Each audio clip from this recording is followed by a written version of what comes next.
Assalamualaikum warahmatullahi wabarakatuh.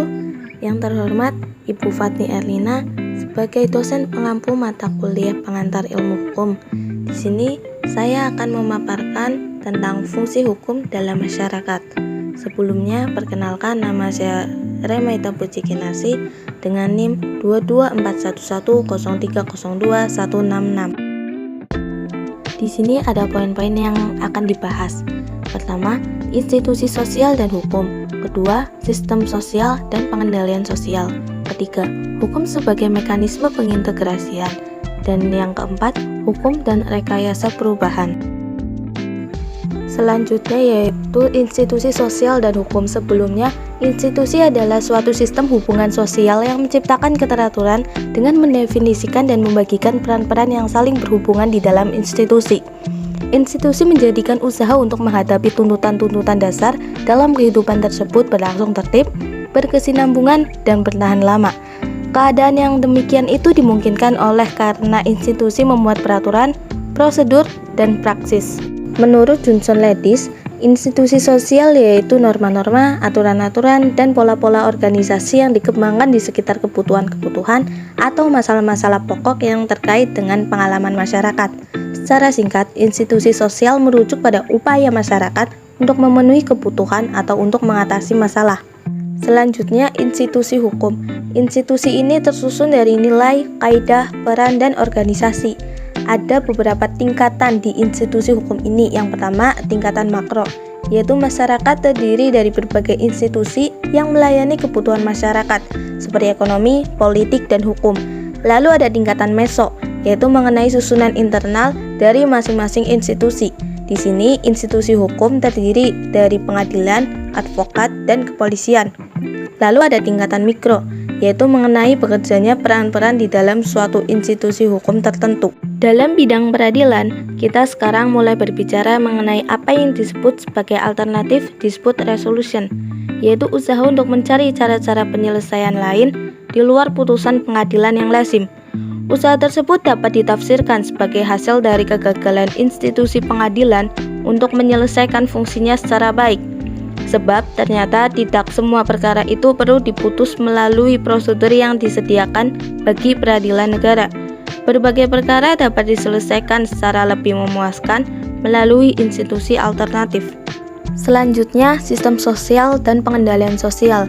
Sistem sosial adalah komponen-komponen sosial dan budaya yang saling berhubungan satu sama lain secara teratur, mempunyai tujuan dan merupakan suatu keseluruhan sistem hidup bersama atau hidup bermasyarakat dari orang atau sekelompok orang yang di dalamnya sudah tercakup struktur, organisasi, nilai-nilai sosial, dan aspirasi hidup serta cara pencapaiannya. Secara preventif, pengendalian sosial masyarakat berupa pencegahan terhadap gangguan pada keseimbangan antara kestabilitas dan fleksibilitas masyarakat. Secara represif, bertujuan untuk mengembalikan keseimbangan yang mengalami gangguan. 3 cara penyelenggaraan pengendalian sosial. Yang pertama bersifat fisik. Penggunaan senjata dalam pengendalian sosial di mana memungkinkan atau mengakibatkan luka jasmani. Pengendalian sosial bersifat fisik ini dinamakan coercive power, atau cara ini banyak dilakukan di negara-negara yang sedang bergolak. Cara ini cenderung berakibat pada rasa takut dan mengalahnya masyarakat terhadap penguasa. Yang kedua, bersifat kebendaan. Dimaksudkan bahwa penggunaan hal-hal yang bersifat kebendaan dalam melakukan pengendalian sosial meliputi benda-benda maupun jasa-jasa kekuasaan yang mengandalkan pada cara ini. Ini dinamakan utilitarian power. Lalu yang ketiga bersifat simbolis. Cara-cara pengendalian sosial yang mengutamakan proses pemberian teladan dalam bentuk norma-norma yang diabstraksikan dari tingkah laku bagian terbesar dari masyarakatnya. Cara ini bertujuan untuk meyakinkan anggota masyarakatnya. Selanjutnya, hukum sebagai mekanisme pengintegrasian. Fungsi mengintegrasikan yang dilakukan oleh hukum adalah mengkoordinasikan berbagai kepentingan-kepentingan yang berjalan sendiri-sendiri, bahkan yang mungkin bertentangan menjadi suatu hubungan yang tertib, sehingga menjadi produktif bagi masyarakat tersebut.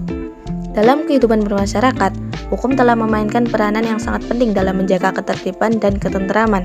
Hal ini disebabkan karena hukum mengatur agar kepentingan masing-masing individu agar tidak bersinggungan dengan kepentingan umum. mengatur mengenai pelaksanaan hak dan kewajiban masyarakat atau para pihak dalam suatu hubungan hukum dan lain sebagainya. Apa yang diharapkan dari hukum adalah bekerjanya fungsi hukum. Hukum berfungsi sebagai sarana untuk menertibkan masyarakat dan mengatur pergaulan hidup masyarakat, serta sarana untuk menyelesaikan sengketa atau pertikaian dalam masyarakat. Yang terakhir, hukum dan rekayasa perubahan.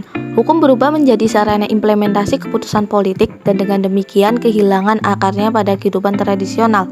Dewasa ini hukum tidak lagi melihat ke belakang, melainkan ke depan dengan cara banyak melakukan perubahan terhadap keadaan kini menuju kepada masa depan yang dicita-citakan.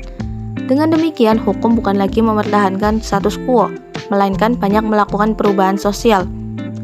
Penggunaan paradigma rekayasa sosial menekankan pada efektivitas hukum, yang umumnya diabaikan pada studi hukum tradisional yang lebih menekankan pada struktur dan konsistensi rasional dari sistem hukum.